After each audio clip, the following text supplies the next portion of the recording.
My dear students, this is Class 12 Maths, Chapter 1, Exercise 1.7, question number 1, Subdivision 2 பார்க்க போகிறோம். ஓகேவா? So first இந்த 3 ஈக்குவேஷனும் நான் இங்கே எடுத்து எழுதிக்கிறேன். இப்போது இந்த 3 ஈக்குவேஷன் என்ன சொல்லுவோம்? Homogeneous equation. ஏன்னா ஈக்குவல் சிம்பிள் கிந்தாட்ட எல்லாமே 0 0ன்னு வந்திருக்கிறதுனால இது வந்து homogeneous equation. Okay, number of equations எத்தனை? 3. Number of equations 3.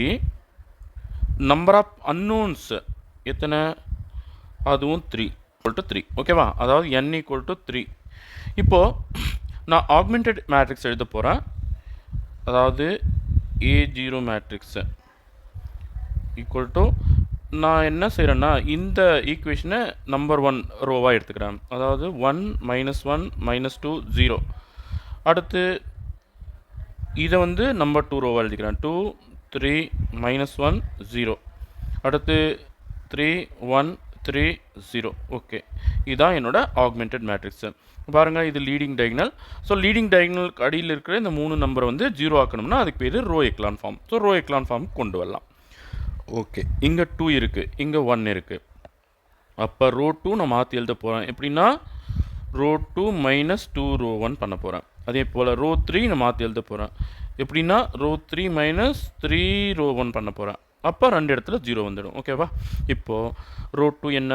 2 3 -1 0. ரோ 1 2ஆல் பெருக்கணும். 2 -2 -4 0. மைனஸ் பண்ண போகிறோம். அப்போ சிம்பிள் சேஞ்ச். அப்போ இங்கே 0 3 + 2 5 +4 -1 அப்போ +3. ஓகேவா? ஸோ இதுதான் இங்கே ஒரு 0. இதுதான் என்னோட புது ரோ 2. ஓகே, அடுத்து ரோ 3 எழுதிக்கலாமா? 3 1 3 0. அப்புறம் ரோ 1 வந்து 3ஆல் மல்டிப்ளை பண்ணோம். கரெக்டாக? 3 -3 -6 0. மைனஸ் பண்ண போகிறோம். So simple change. அப்போது இது வந்து 0 3 + 1 4 6 + 3 9. இங்கே ஒரு 0. இதுதான் என்னோட புது ரோ 3. ஓகே, இந்த இன்ஸ்ட்ரக்ஷன் ஃபாலோ பண்ணி இந்த ஆக்மெண்டட் மேட்ரிக்ஸை திரும்ப நான் மாற்றி எழுத போகிறேன். ரோ 1 நான் ஒன்றும் பண்ணல. 1 -1 -2 0. அது அப்படியே. ரோ 2 மாறிடுது. 0 5 3 0. ரோ 3 மாறிடுது. இதோ இருக்குது பாருங்கள். 0 4 9 0. ஸோ இந்த இடத்துல 0 வர வைக்கணும். கரெக்டாக? அப்போ நான் என்ன பண்ணுறேன்? ரோ 3 மறுபடியும் நான் மாற்ற போகிறேன். நல்லா கவனிங்க. ரோ 3 பாருங்கள், 5க்கும் 4க்கும் எல்சிஎம் எடுத்தால் 20. அப்போ 4 × ரோ 2 -5 × ரோ 3. அப்போ 2 இடத்துலையும் 20 வந்துடும். 0வும் நமக்கு கிடைச்சிடும். ரோ எக்லான் ஃபார்முக்கு ஈஸியாக கொண்டு வந்துடலாம். சரி, ரோ 2வை 4ஆல் மல்டிப்ளை பண்ணுறேன். 0 4 5 20 4 3 12 0. அப்புறம் ரோ 3 நான் 5ஆல் மல்டிப்ளை பண்ணுறேன்.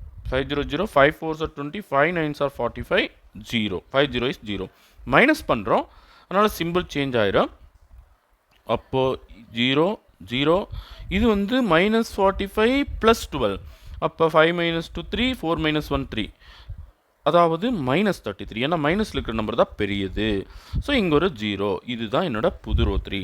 ஓகே, இந்த இன்ஸ்ட்ரக்ஷனை ஃபாலோ பண்ணி நான் இந்த ஆக்மெண்டட் மேட்ரிக்ஸை திரும்ப எழுத போகிறேன். அப்போ 1 -1 -2 0. ரோ 2 மாற்றமில்லை. 0 5 3 0. ரோ 3 மாறி இருக்கு. 0 0 -33 0. ஸோ இதுதான் என்னோட ரோ 1 ரோ 2 ரோ 3. இப்போ பாருங்கள், ரோ எக்லான் ஃபார்முக்கு கொண்டு வந்துட்டோம். கரெக்டாக? ஆனால் எல்லா ரோலும் ஏதோ ஒரு இடத்துல நம்பர் இருக்குது. அப்போ ரேங்க் ஆஃப் ஏவும் 3 தான், ரேங்க் ஆஃப் A0வும் 3 தான். ஸோ ரெண்டுத்தினுடைய ரேங்க்கும் 3 தான். அண்டு ஈக்குவல் டு n, அதாவது நம்பர் ஆஃப் அன்னோன்ஸு. அப்போ என்ன சொல்லணும்? இப்போ இது வரைக்கும் வந்துட்டாலே நம்ம என்ன சொல்லுவோம்? System is consistent. அதாவது 2 பேரோட ரேங்க் ஈக்குவலாக வந்தால் கன்சிஸ்டன்ட். அதாவது இங்கே வரைக்கும் A மேட்ரிக்ஸ் ஃபுல்லாகவே எடுத்துக்கிட்டால் A0 மேட்ரிக்ஸு. ஓகேவா? அப்போ 2 பேருக்கும் இந்த ரோ சொந்தமாகுது. அப்போ 2 பேரோட ரேங்க்கும் 3 தான் வரும். 2 பேரோட ரேங்க்கும் ஈக்குவலாக வந்த பிறகு கன்சிஸ்டன்ட் சொல்லிடுவோம். System is consistent. அண்டு 3 தான் நம்பர் ஆஃப் அன்னோன்ஸ். அதுக்கு ஈக்குவலாக வந்த பிறகு ஆஸ் யூனிக் சொல்யூஷன். எதை வச்சு சொல்லுவோம்? இதை வச்சு தான் யூனிக் சொல்யூஷன். ஓகேவா? ஸோ இவ்வளோலாம் சொன்ன பிறகு இப்போ நம்ம ஆன்சருக்கு வந்துடுவோம். ஓகேவா? ஸோ இந்த 3 ஈக்குவேஷன் எழுதிக்கலாமா? ரோ 1 வச்சு ஒரு equation x minus y minus 2z equal to 0. அடுத்துல எக்ஸே இல்லை, 5z plus 5y plus 3z equal to 0. Last equation. Minus 33z equal to 0. அப்போ இங்க பாருங்க, equation 1 2 3 அப்படி நேமிங் பண்ணிக்கலாமா? பாருங்க 3 வச்சு என்ன சொல்லலாம்? minus 33z equal to 0. அப்போ z equal to 0. அந்த வேல்யூ தூக்கி 2ல போட்டா பாருங்க, 2ல போட்டால் z equal to 0னா அப்போ 5y plus 0 equal to 0 அல்லது 5y equal to 0. அப்போ y equal to 0. இந்த வேல்யூஸ் ரெண்டும் எடுத்து ஈக்குவேஷன் நம்பர் 1ல போட்டால் x minus 0 minus 0 equal to 0. அப்போ x equal to 0. ஓகேவா? அப்போ x equal to y equal to z equal to 0ன்னு சொல்லிடலாமா?